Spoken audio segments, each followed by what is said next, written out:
Ian and Larissa asked me to read a couple of quotes from a man named John Piper, who's a well-known Bible teacher, and he talks about marriage and how this mystery refers to Christ and the church. And he says this: marriage is not mainly about prospering economically. It is mainly about displaying the covenant-keeping love between Christ and his church. He says, knowing Christ is more important than making a living. Treasuring Christ is more important than bearing children. Either way, it is short. It may have many bright days, or it may be covered with clouds. But if we set our face to make of marriage mainly what God designed it to be, no sorrows and no calamities can stand in our way. Every one of them will be not an obstacle to success, but a way to succeed.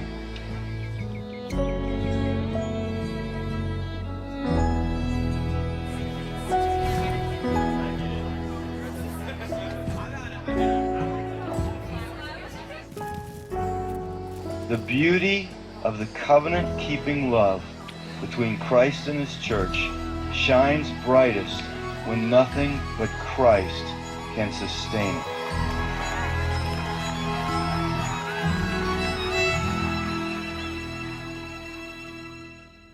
Ian and I first met in 2005 at college and had a blast for 10 months getting to know each other. And I was looking through and I found one of my favorite pictures, which I think was actually taken right before his accident. He set up a camera on his tripod, and it's just a classic Ian face that to me sums up who he is. We'd been dating for 10 months and he was working an extra job for his dad, and he was on his way to work near Pittsburgh. And we got a phone call that he had been in an accident, and we didn't know if it was when he got to work or on his way. And so we got down to Pittsburgh, and I was just praying the whole time in the car that it wouldn't be his brain. After being at the hospital for a few hours, we found out that it was, and he had been in brain surgery for a few hours and had suffered a traumatic brain injury. God totally spared his life. One night he was failing 4 out of 5 brain activity tests, and the next morning he was doing well and his brain was starting to respond again.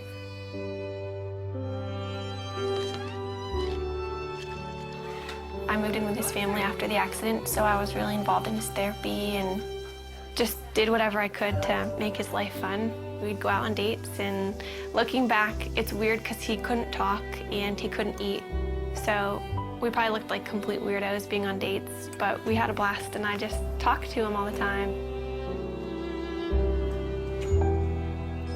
I knew that before Ian's accident, he was very serious about marriage and was ring shopping, so I knew where he was, and that helped me so much. After he couldn't talk, I knew that he loved me, and I knew where he wanted the relationship to go because we were dating very intentionally.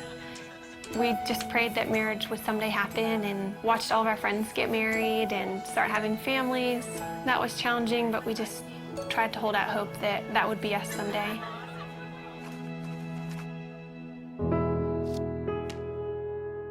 This is our board of gratefulness, and we encourage anybody who comes in to write a note of something that they're thankful for. It could be really small. Mine is just Saturday mornings, and it's just a good way that we found to be just practicing gratefulness. And Ian, I think half of yours say my wifey, which is pretty cool.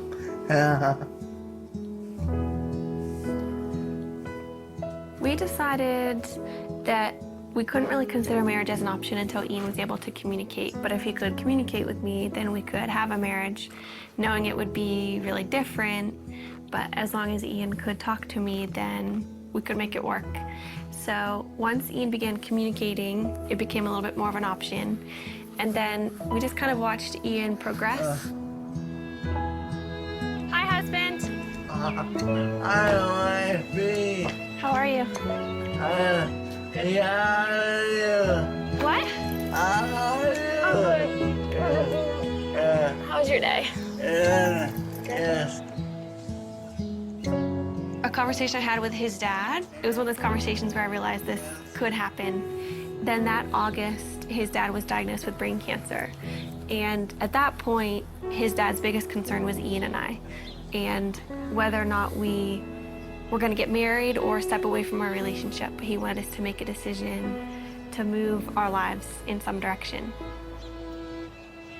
He passed away before he was able to see us get engaged, but that was a huge impetus in why we started to pursue engagement.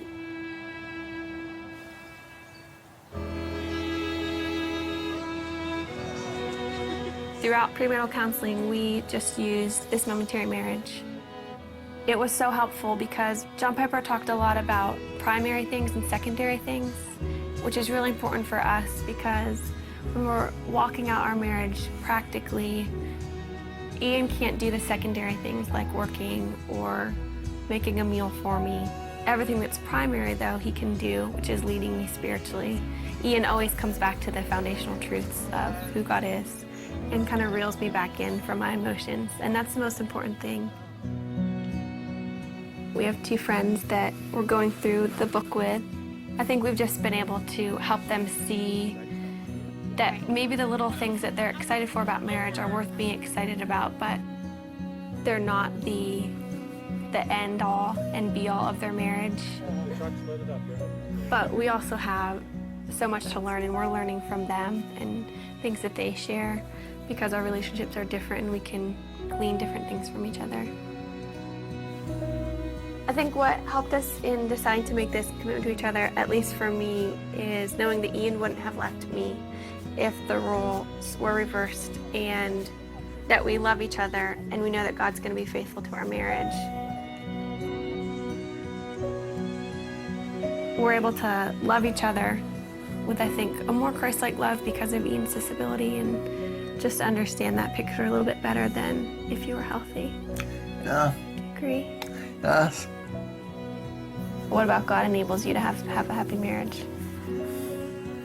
You know, What?